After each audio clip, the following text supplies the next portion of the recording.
Добар ден, почитувани ученици. Добре дојдовте во училницата на часот по македонски јазик. Денешната наставна содржина е наменета за учениците од 6-то одделение.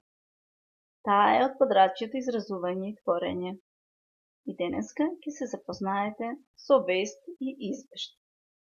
Што треба да научите, кои се целите на овој час? Да правите разлика меѓу вест и известување, согледувајќи ги нивните карактеристики.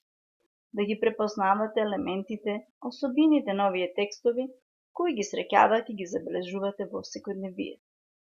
Да умеете стилски да се изразувате и да селектирате податоци при пишување на вест и извештај.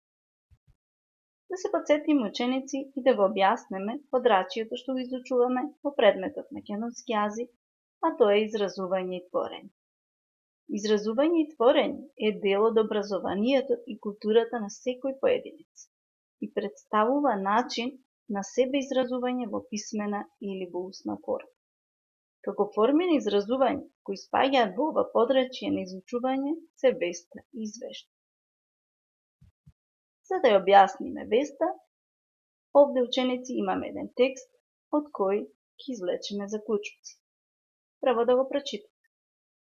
Шведска до 15 јули ја продолжи препораката за максимално ограничување на патувањата во странство за граѓаните поради пандемијата на коронавирусот и го пренесе тежиштето на патувањата внатре во земјата. Продолжувањето до 15 јули, кое се однесува на сите страни од земјата, објавено е во моменти кога во земјата од коронавирус починале над 3400 луѓе. Но се работи само за препорака, а не и за образувачка инструкција. Премиерот Стефан Лофвен рекол дека под одредени услови дозволени се патувања внатре во земјата. Сакам да нагласам дека ова не значи дека сме се вратиле во нормала. За време на тие патувања мораме да бидеме разумни и одговорно да ги почитуваме мерките, нагласил Лофвен. Епидемиолозите предупредуваат да не се оди во посета на старите лица и максимално да се избегнуваат физички контакти. Во Шведска не е прекината наставата во училиштата за деца помлади од 16 години.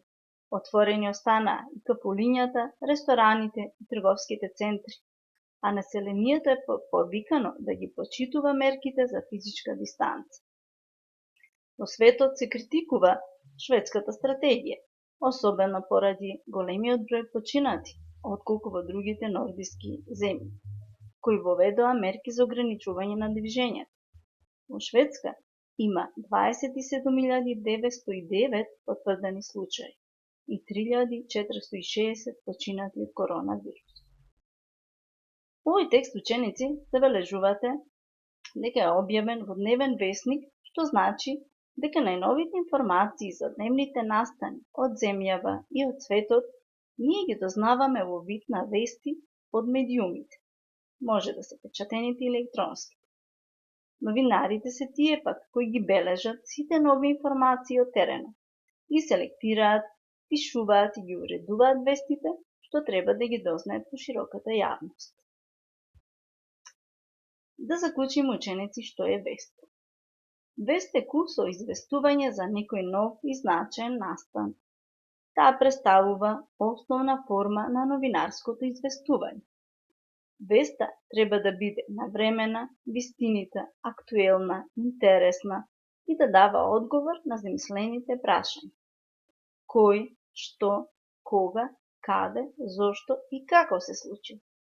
Всушност, во веста се запознаваме со одредени податоци за некој настан во кратки црти. Кои се учесници во настанот, местото на настанот, времето на настанот, поводот, причината и текот на самиот настан. Веста се пишува на македонски стандарден јазик со јасен и прецизен стил, кој е карактеристичен за новинарското изразување. А сега, ученици, имаме еден нов текст кој ќе го прочитаме и ќе одговориме на прашањата поврзани со овој текст.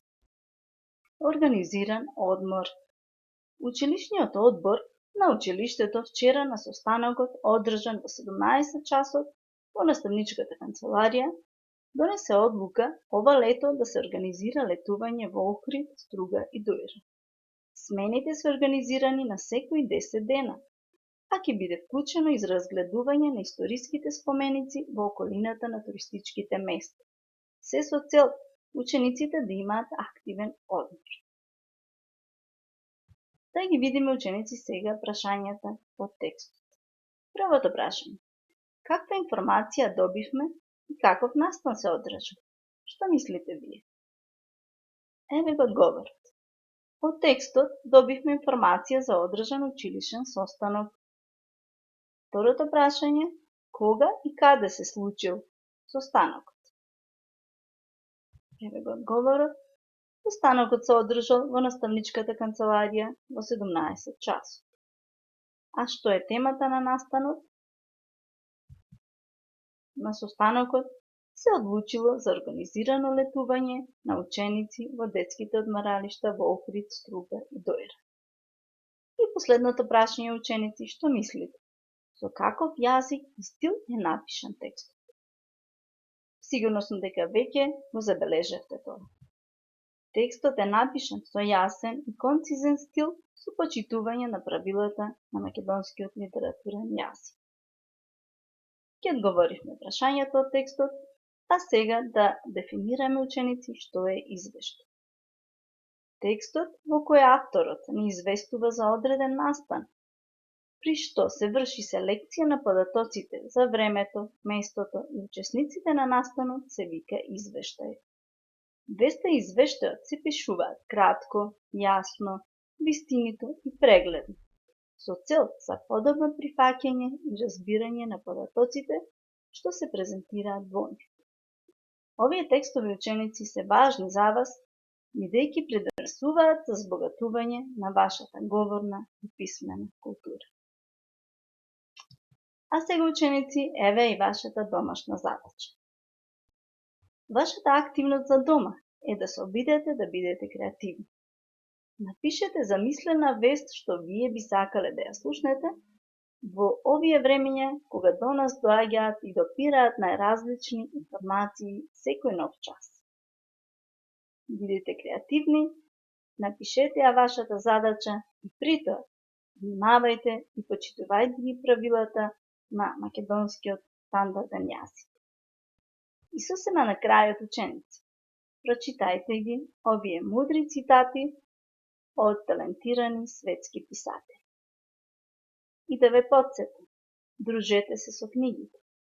Читајте повеќе книги, бидејќи тие ќе ви го дадат одговорот на сите ваши прашања и дилеми во иднината. Книгата е вашиот најдобар и најверен пријател. Благодарам на вашето внимание.